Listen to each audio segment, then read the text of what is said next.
Rasulullah itu juga ketika hidup itu menyaksikan Palestina dalam keadaan terjajah oleh Romawi pada saat itu. Maka Rasulullah itu pertama kali diminta oleh Allah kalau di dalam Islam itu untuk memperhatikan Baitul Maqdis ketika surat At-Tin turun. Jadi ada satu surat di dalam Al-Quran, Wat-Tini waz-Zaitun. Artinya demi pohon tin dan demi pohon zaitun. Yang menarik di Arab tuh nggak ada pohon tin, nggak ada pohon zaitun. Nggak ada. Arab tuh kan kering banget. Yang ada kurma doang, itu pun kalau beruntung dia kan. Nah dia nggak ada tin, nggak ada zaitun.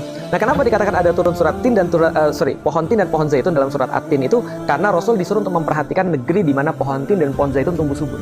Itu negeri Palestina, negeri Baitul Maqdis yang sekarang kita kenal. Nah artinya ketika disuruh memperhatikan, Rasul mulai ngeliat, oh ternyata kondisinya begini ya. Dan ketika waktu lagi sedih-sedihnya, Rasul itu justru dihibur oleh Allah dengan traveling. Travelingnya kemana? Ke Baitul Maqdis. Isra Mi'raj itu kan pergi Isra-nya kan ke Baitul Maqdis, ke Masjidil Aqsa. Nah apa yang bisa kita lihat di sana? Ternyata setelah Rasul menerima surat At-Tin itu, Rasul menghabiskan 14 tahun untuk mendidik para sahabat. Tidak langsung pergi ke sana. 14 tahun mendidik para sahabat. Apa itu Baitul Maqdis? Kiblat kita ke situ loh. Kita sholat ngadep ke sana loh. Apa itu tempat? Kenapa penting banget? Kenapa tempatnya harus dibebaskan dan segala. Sampai para sahabat tuh merasa, wah ini kami ini bingung nih. Yang mana yang lebih utama nih? Antara masjidmu ya Rasulullah atau Masjidil Aqsa? Kami ini sampai bingung banget karena engkau tuh menjelaskannya sampai kami tuh merasa, waduh ini kayak penting banget. Kata Rasul, masjidku lebih utama daripada itu.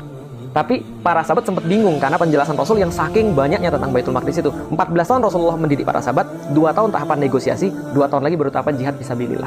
Contoh terakhir, Salahuddin Al-Ayyubi itu direbut pada tahun 1099 oleh pasukan Salib.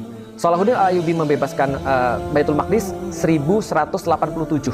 Berarti kurang lebih 70-80 tahun untuk membebaskan Baitul Maqdis. Dimulainya dari apa? Dari pemikiran. Karena kondisinya sama dong. Kondisinya adalah pada saat itu umat muslim kacau balau seperti sekarang. Jadi mereka orang-orang ulama tuh bilang gini, kalau kalian mau lihat umat muslim, lihat Baitul Maqdis.